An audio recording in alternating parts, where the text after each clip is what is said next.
that's a very interesting conundrum, but I think people are misreading that entire problem, because at least when I looked at the Reddit thread when there was was it Daily Dot article or whatever, anyway, about the 4-year residency change, people were like, oh, this is so bad, and for NA and EU, and Riot's trying to do this. No, the real reason, in my opinion, if this goes through, is because it's China. They don't want China. Basically, at the end of this year, just like at the end of 2014, there would be another mass Korean exodus where all the Korean players would go to China and form all Korean teams in China.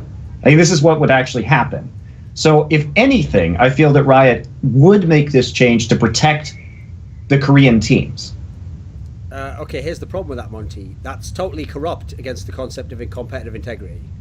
I agree with you. I mean, I don't disagree. It would accomplish the end, but you've essentially just said, oh, you're only allowed to be a resident for until this long.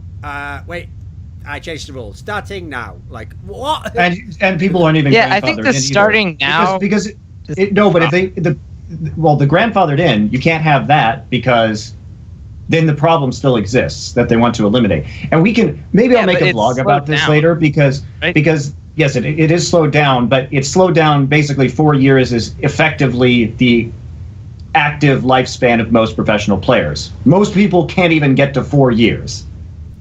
So effectively, unless these Korean players are still super good in another 2 years, which seems unlikely just based on how pro players typically have been in League of Legends, then they're not going to be active in China or wherever. They'll have been replaced already. The problem is that while it's good for the Korean teams, it's objectively shit for the players. Because the players, if China is going to pay the players more money in their short career, and the big problem is that they'll all go to China for the money because the Korean teams will not match the salaries, then basically Riot's saying, we don't care about the well-being or the financial security of our players. We care about making an esports scene where the Koreans stay in Korea, and that there aren't a bunch of all Korean teams made in other regions, which is exactly what would happen next year. But it comes at the expense of the players. And I don't know what the right thing to do is. Is it right to try and preserve the integrity of the Korean scene and not have it just die, basically, when all of these players go elsewhere? Or is it better to let the players get paid what people want to pay them? I mean, there's another solution. But there's no world where it's not a totally shit deal for the players.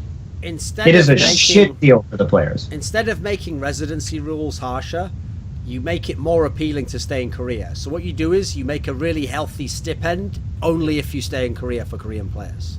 Yeah, exactly. But even then, they can't match the ridiculous. No, but you could at least make it more tempting, because most players don't want to go to China in terms of living in China, playing with Chinese. No, the money is the one factor that's driving it, So if you can make that a little bit less of an issue, I think you would get a lot more players. Put it this way, you would get a lot less players go. Some would still go for sure. Like, for example, the player you can't stop, and you can't stop this guy anyway, by the way, because he's not going to be the one that the 4-year residency applies to.